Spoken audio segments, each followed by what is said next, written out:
Salut tout le monde, bienvenue dans ce deuxième retour de film sur le film Le Chant du Loup réalisé par Antonin Baudry.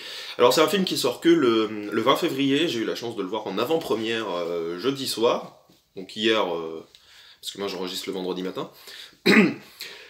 Alors le film met en scène du coup François Civil, Omar Sy, Mathieu Kassovitz et Reda Kateb pour les plus grosses têtes en tout cas, pour les têtes d'affiche. Donc l'histoire parle d'un groupe, d'une troupe de marins qui sont dans un sous-marin qui doivent récupérer des plongeurs au large des côtes syriennes. Mais tout simplement le personnage de François Civil a une espèce de don, il sait très bien utiliser son ouïe, ses oreilles, il a une très bonne ouïe, il sait reconnaître des sons, et il découvre, il reconnaît un son étrange. Et quel est ce son étrange? Eh ben c'est le mystère qui dure, c'est le mystère des bandes annonces qui dure 5 secondes. Voilà, donc ce que vous voyez dans les bandes annonces, méfiez-vous-en, en tout cas. Enfin, moi, je me rappelle quand j'avais vu la bande annonce, mais ça traitait mes 5 secondes du film, vraiment. C'est-à-dire que ce que je viens de vous décrire, c'est juste le début. Après, il se passe d'autres choses. Mais je vais rien dire parce que il se passe pas mal de trucs et ça n'a pas vraiment de lien. Enfin, ça en a un, mais ça n'a pas un gros lien, en tout cas, avec le début du film où ils doivent récupérer notamment ces plongeurs. Alors, le film, je l'ai vu hier soir, j'étais un peu fatigué, donc je pense que j'ai pas pu l'apprécier à sa juste valeur. En plus, j'étais juste devant l'écran, donc j'étais comme ça. Yes. Ça, c'est les bons moments à passer, ça, quand t'es bien devant l'écran, parce qu'il y avait pas mal de monde.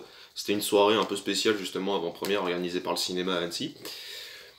Et donc, du coup, pour voir tout le cadre, pour voir ce qui était marqué, pour voir les machins, ça faisait mal aux yeux, donc c'était pas super agréable, donc j'essaierai de vous faire l'analyse la plus détaillée possible, sans vous spoiler, je vous rappelle, si vous voulez aller le voir, hein, il sort le mois prochain, vous pourrez aller le voir, le film est plutôt pas mal. Le film est pas mal parce que les acteurs sont gros acteurs, hein, Mathieu Kassovitz et Omar Sy, on va pas les présenter, si vous avez... si vous connaissez un peu le cinéma français, on n'a pas besoin de vous les présenter. C'est impossible qu'on vous présente Omar Sy par exemple. Juste lui. Voilà, on va pas vous présenter Omar Sy, tout le monde le connaît. Donc les acteurs font le taf sans plus. C'est pas une performance de dingue. Notamment parce que je suis allé voir un autre film qui était en septembre ou en novembre, qui s'appelait Kursk, K-U-R-S-K, ouais c'est ça, et qui traitait un peu du même sujet, c'est-à-dire des marins qui partent en mer, et qui partent en mer dans un sous-marin. Donc du coup, il y a tout ce suspense, parce que, un peu comme dans les films dans l'espace, le stress est présent, parce que à la moindre faille du système, t'es mort. Voilà. Ça, c'est calé, point, c'est tout. Dans l'espace, la coque se perce, foutu. Ou presque. Mais c'est ce qui installe le suspense. Et quand j'étais allé voir Curse, en fait, l'histoire m'avait mieux plu, parce que les personnages sont mieux développés dans Kursk, qui était avec un film avec, j'ai oublié le nom du réalisateur, mais qui était avec Mathias Schoenaerts et Léa Seydoux, si vous voulez aller vous renseigner. Il est sorti l'an dernier, ouais, en novembre, je crois, quelque chose comme ça. Il n'est pas resté très longtemps au cinéma. Et dans le film Le Chant du Loup, bah, il y a moins de caractérisation de personnages, c'est-à-dire tu vas avoir le surnom ou juste le nom de famille, enfin on te les présente en tout cas avec les noms de famille, et on va les appeler soit par leur surnom, soit par leur grade. Donc c'est un peu les deux seules choses qui vont définir nos personnages, c'est leur grade et la façon dont on les appelle. Je pense notamment le personnage principal qui est joué par François Civil, j'ai oublié son nom, je crois que c'est Chantraide, quelque chose comme ça, et il l'appelle Chaussette. J'ai envie de dire, hein, pourquoi pas, hein. C'est le but d'un surnom, c'est pas toujours te vanter, c'est aussi pour te rendre un peu ridicule. Et c'est un peu tout ce qui caractérise ces personnages. Voilà. Et donc on s'y attache pas beaucoup, pas énormément, mais on est quand même intéressé par cette faculté, voilà, son travail, c'est vraiment dans les sous-marins, il est là avec son casque, il écoute, et il faut qu'il reconnaisse les sons aux alentours. Donc ça reste quand même une bonne caractérisation de personnage, tu te dis le mec est une pointure à ce niveau-là. C'est vraiment, c'est un gars que tout le monde rêve d'avoir, limite, dans son équipage. Tout le monde. C'est vraiment... Donnez-le nous, s'il vous plaît. On en aurait besoin, nous aussi. Je me perds un peu dans mes idées, à force de raconter n'importe quoi. Je regarde un peu mes notes, parce que oui, j'ai pris des notes. Pour une fois. Mais c'est un peu uniquement des notes de réalisation, parce que je vais pas avoir grand chose à dire sur l'histoire finalement, je vais vous laisser vous la découvrir parce qu'il se passe pas mal de choses. Mais en tout cas, ouais, pour l'histoire, voilà, on va suivre un peu les aventures de ce groupe-là, avec ces acteurs-là. C'est un peu tout ce qu'on va suivre dans le film. Le film, sinon, marche plutôt bien parce que la réalisation est assez correcte. Les scènes de tension quand c'est sous l'eau, les scènes subaquatiques en tout cas, si je puis dire, je pense que oui, je pense que je peux le dire comme ça, c'est sont vraiment très très très bien gérés.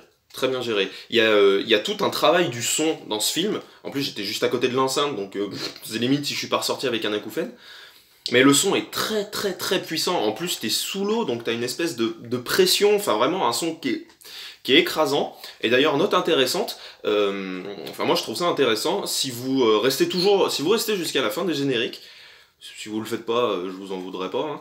Mais vous connaissez peut-être Skywalker, qui est le nom dans les films Star Wars tout simplement, mais c'est aussi une boîte de son, si je puis dire, Skywalker Sound, qui appartient à Lucasfilm, donc à Disney. Et ils ont réussi, dans ce film, Le Chant du Loup, à avoir ces gens-là, à avoir cette compagnie qui travaille sur le film. Donc ça rend... le son rend vachement bien, c'est super crédible. Et voilà, et puisqu'on est sur le son, je pense que je peux parler de la musique, qui est assez efficace, mais qui est pas mémorable. C'est-à-dire qu'elle va bien porter la scène, mais voilà, il n'y a pas un thème principal qui va vous rester en tête. Vraiment, ça va pas vous rester en tête, juste vous allez vous dire, ah, ça fait peur. Et je mettrais aussi un petit point, un petit bonus, si je puis dire, parce que c'est un film français, et bah, les animations sont propres, quoi. Les animations, quand ça se passe dans l'eau, en tout cas, les plans sur les sous-marins, machin, quand des sous-marins se font attaquer ou quelque chose comme ça, s'il y a des explosions ou quelque chose comme ça, encore une fois, le son rend très bien, les effets visuels sont très corrects, il y a pas de enfin voilà, faut pas vous en faire à ce niveau-là, c'est pas parce que c'est du cinéma français que tout de suite, tout va être dégueulasse. Enlevez-vous ça de la tête. Voilà, il y a encore des... on sait encore faire des bons films, ne vous inquiétez pas, c'est pas un souci. Et ce film, Le Chant du Loup, vraiment est correct, même si j'ai pas passé un super moment devant la séance, c'était assez sympa, mais un petit peu long, je pense. Le film a un rythme assez lent, sauf pendant les... En fait, c'est... Le film se découpe vraiment, dans son rythme, il se découpe vraiment en deux. C'est-à-dire que les scènes dans les sous-marins, les scènes subaquatiques, vont être filmées d'une certaine manière. Par exemple, on va avoir énormément, mais je sais pas si c'est comme ça dans les sous-marins, si jamais vous vous y connaissez, je vous invite à me laisser des commentaires là-dessus. Dans les sous-marins, dans le sous-marin principal, je crois, ou dans les deux sous-marins. Non, je crois que c'est que dans le sous-marin où il y a Omar Sy, par exemple. C'est quasiment constamment éclairé en rouge. Sauf ceux qui sont devant les écrans, du coup, dont le personnage de Chantraide, de François Civil, où ils sont éclairés, du coup, avec la lumière d'un écran, donc une lumière un peu plus claire, et derrière, c'est bombé de rouge. Après, il y a forcément une interprétation à retirer de tout ça, hein, surtout qu'ils sont souvent très silencieux quand ils sont devant l'écran.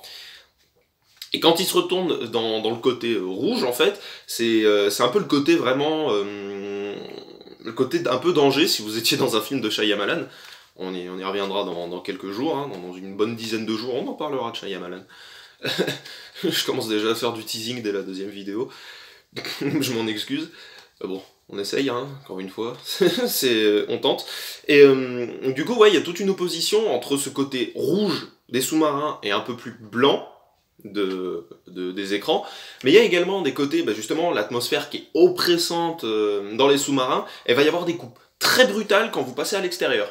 C'est-à-dire vous allez avoir un son très sourd, justement, très, très appuyé et très oppressant quand vous êtes dans le sous-marin, et d'un coup, mais vraiment sans transition, c'est bim, voilà, et vous allez directement sortir au-dessus de la mer, par exemple, avec un son d'hélicoptère, et puis la vaste étendue d'eau. J'aime beaucoup ce genre de plan, d'ailleurs, qui montre l'immensité, mais l'immensité vraiment de nos océans. C'est quelque chose qui manque beaucoup, je trouve, aux films dans l'espace. Par exemple, si je m'autorise une parenthèse sur les films dans l'espace, vous pouvez remarquer qu'à chaque fois qu'on sort d'une planète, la planète paraît pas si grande. Et je parle pas d'Interstellar ou de Star Wars, où tu découvres d'autres planètes. Je parle d'un film comme n'importe quel film dans l'espace, où on quitte la Terre. La Terre, ben voilà quoi. J'ai vu ça juste dans, comment ça s'appelait, First Man, de Damien Chazelle, avec Ryan Gosling, où t'avais un plan vu de l'extérieur, enfin vu de la navette sur la Terre, et vraiment, la Terre faisait comme ça. C'est-à-dire que, il n'y a pas de courbe, t'as l'impression que c'est une ligne droite d'horizon. Et dans ce film-là, ça fait pareil avec l'eau. Donc voilà, la vaste étendue d'océan. Et ça, j'aime beaucoup, donc ça fait vraiment un contraste entre la vie à l'extérieur du sous-marin et la vie dans le sous-marin, ce qui est assez logique.